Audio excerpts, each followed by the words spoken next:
Yung una po, sir, yung cousin ko, nagkasakit siya, dinala sa hospital. At biglang dumating din po si Jiren Skelario. Oh. Pagdating niya po doon sa hospital, ipabago-bago po yung boses niya. May nagsasalita siya ng pangbabae, matandang babae, may nagkatsila, at may matandang lalaki, at yung boses niya ngayon. God's great big family. You confirm that, Jerez? Kaya mong magboses babae, boses katsila? Hindi po yan totoo. Ha? Hindi po yan totoo. Hindi totoo? Opo. Sige, thank you. Tapos, during our meeting, he shouted, "Let the bird, kiahaw." Kiahaw na bird, no? Kind of bird. Let the bird sing.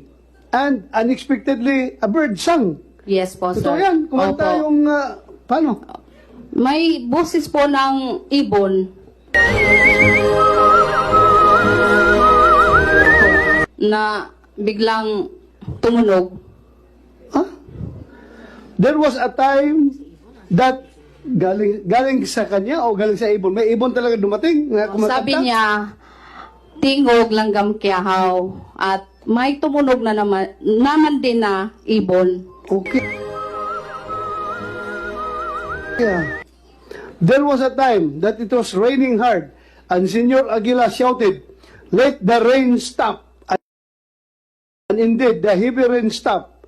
Since then, we really became die-hard believers because of his supposed powers. Yes po, sir. Huminto talaga ang ulan, sabi niya.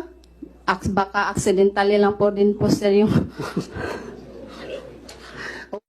Bakit ka naging die-hard? Noon po yun, sir. Ano yun? Yung sobrang diehard pa. Kaya nga po huminto ako sa pagtuturo. Ano exactly yung pinangako sa inyo ni Senyor Aguila kaya kayo sumali noon? Pinapangakuan po kami, ma'am, ng langit.